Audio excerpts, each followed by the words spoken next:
Hello, welcome back. I'm going to mix it up a little bit today.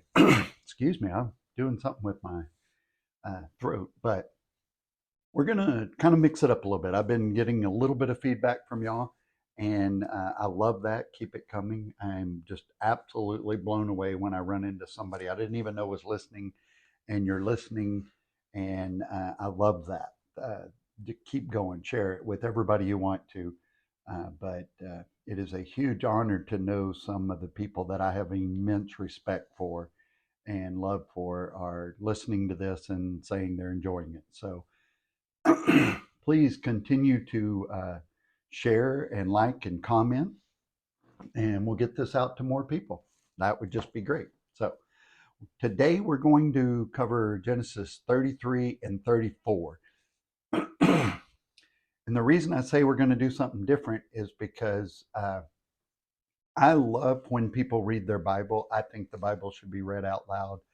We never read the Bible enough. That's all very well known.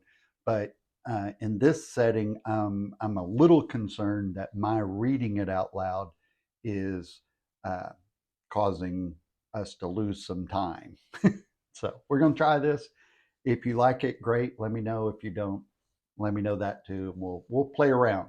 The goal is to learn God's word. So whatever method I can use to do that, that's the way I'm going to try to do it. So I'm going to kind of barely read through it. I'm not going to read every word. I'm just going to kind of go through chapter 33 and show you some of the translation issues. And now these are important chapters. I'm in no way saying they're not, but we're just going to try to format, play with it a little bit, see what happens. So in Genesis 33, we have Jacob coming to meet Esau. They're meeting on the plain there and how they're going to deal with each other. And here's why versions and translations really matter, because the New Living Translation says this. In verse 2, it says, he put the servant wives and their children at the front, Leah and her children next, and Rachel and Joseph last. Then Jacob went on ahead. As he approached his brother, he bowed to the ground 7 times before him. So that has a bit of a feeling to it. You think certain things when you read those sentences. Here's the complete Jewish version. Let's see. So Jacob divided the children between Leah, Rachel, and the 2 slave girls, putting the 2 slave girls and their children first, Leah and their children second, Rachel and Joseph last. Then he himself passed on ahead of them. So in the New Living Translation, it just says, well, he goes on. But here he passes ahead of them and prostrates himself on the ground 7 times before approaching his brother. So the mental image of a grown man prostrating himself as he's walking towards his brother is what we're meant to get. And sometimes with a different version, we don't really see that. And you may also miss the fact that he put in the order of importance, who he wanted out front. The slave girls and their children were the least valuable, then Leah, then Rachel. That's kind of one of those things that you might miss if you don't change up your versions and translations every once in a while. So remember, Jacob's blessing was to be the master over his brother, and Esau's was to be under his brother's yoke. So instead, in that moment, now we have Jacob laying his life before his brother.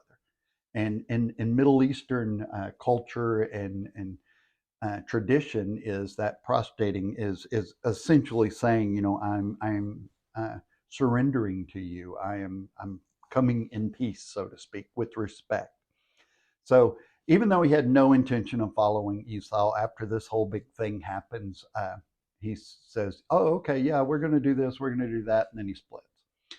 In his defense, his brother has 400 guys with him, and he probably knows he deserves to be attacked or killed or whatever. So he decides that maybe I should go in a different direction. So he moves to Shechem, which, his grandfather Abraham had gone to, and then we just see history repeating itself. And the reason we need to read our Bibles is because we may not know history repeats itself if we don't know history. So by the time Jacob got there, they'd built walls around this city. So he pitches his tents outside the walls. And the reason you do this is for a security agreement, basically. You say, hey, if something happens, we'll come inside, all of our people, and then we'll fight with you guys. We'll help protect the city. And for that, you'll let us live right outside the city. And so the amount he pays is important because, like we talked about with the cave, if it's not a fair price, it could be challenged someday. So it records that he did purchase the land and that he paid a proper price and didn't cheat the king, because that again would be grounds for just taking the land away from him. So it's similar to Abraham's purchase of the cave. Every proof of ownership he could come up with to dispute, to knock down any disputes, is exactly what he did. And Yeshua would demonstrate a principle at this point, at this very spot. We jump ahead to John 4, 1 through 14, and I'm going to read this. It says, Jesus knew the Pharisees had heard that he was baptizing and making more disciples than John. So he left Judea and returned to Galilee. He had gone through Samaria on the way. Eventually, he came to the Samaritan village of Sychar, near the field that Jacob gave his son Joseph. Jacob's well was there, and Jesus, tired from the long walk, sat wearily beside the well about noontime. Soon a Samaritan woman came to draw water, and Jesus said to her, "Please give me a drink." He was alone at the time because his disciples had gone into the village to buy food. And we'll jump down to verse 13. It says, Jesus replied, "Anyone who drinks this water will soon become thirsty again. But those who drink the water I give will never be thirsty again. It becomes a fresh, bubbling spring within them, giving them eternal life." So Jesus used this spot to make a point that he was the living water. There's a lot more in Genesis 33, but I want to make sure that we can kind of cover more and faster. So this might be the last time we do it this way. We'll see. But what's important about this story, not only that she was a woman, but it was a non-Jewish woman. The first non-Jewish person he offered this to was a woman, and a hated Samaritan. So it was kind of like somebody who goes to, say, UT. That those people are just a different. No, I'm just kidding. Not really. But Samaria was people no one in the Holy Land wanted saved or cared for or even treated nice. So also, Shechem is in the West Bank. It's now called Nablus, and the Palestinians claim that they have always held this land, which, this story obviously took place before they did. I'm looking at a map that you can't see, but if you go back to my video on the map, you'll see where Nablus is and basically how that fits into everything. We got to go to Nablus, so that was a lot of it was very, very touching to get to be there and kind of know some of the stuff that went on.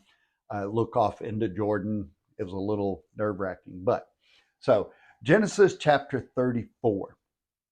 The thing I love about chapter 34 is there's so many things in there about Dinah and authority and all of these things that lead to rash decisions being made and things going terribly, terribly wrong. It is in chapter 34 that we first learn of Dinah, the daughter of Leah, and she goes into Shechem. She had basically left alone, and you didn't do that at this particular time. That was never something that you were supposed to do, but she did it anyway in defiance of her parents. So she's about 15 years old, so she knew what she was supposed to do and knew what she wasn't supposed to do. But Shechem, the son of the king, he rapes her. And because she had rebelled and gone alone, it leads to all these other terrible things. Not blaming her for what he did, but it led to a lot of that stuff. And then he says they come and they meet with Jacob, and they say, "Hey, I love your daughter, and so I want to marry her." This is after he has already raped her, and she's being held prisoner back in the town. So he showed wisdom, the king did, by trying to fix this matter that his son really messed up. But he never really admits to the crime. He never really apologizes for his son and what his son did. And to find a husband for a girl who had been raped, who was no longer a virgin, was just next to impossible. So the money that the king offered was very was a great opportunity to get out of this situation for Jacob. So he offers a lot, but he would have been legally obligated to do that anyway if his son actually was going to be allowed to marry her. But what really turned Jacob's sons to rage and just against this king was that he didn't even mention that his son committed a crime. He only said his son was in love with her and they were holding her hostage to get her as a bride. This was not completely unheard of, but it was definitely not okay to take somebody who's not even of your people and you're holding her hostage, you've raped her. I don't think I need to go into that too much. Seems fairly self-explanatory, but the sons, they try to make a deal with the men of Shechem, and he tells them, they say, "Hey, if everybody's circumcised, then we'll talk about it." So they learn this deceit from their father. This is something they'd seen Jacob do his whole life. So they were kind of used to this kind of stuff. Now King Hamor, he's not really any better. So he calls a meeting with everybody in the town and says, "Hey, these people want to unite with us in a treaty and help each other." And so he says in verse 23, he says to the men of the city, "Will not their livestock and property and all their animals become ours?" What he really means is his, because he says these people are our friends. But what he's telling the city is not what actually happened. Uh, so uh, he says that they're friends. They and when he says they're friends, that would indicate that a treaty had already been signed. So the king had already done all of this stuff basically when he went to the people and said, "Hey, support this idea that I've already done, and it's kind of a done deal." But um, so to turn down Jacob's terms, had the king already signed this treaty, would have been a huge uh, kind of a shame culture type thing. It would have been monumental to this king and to this city.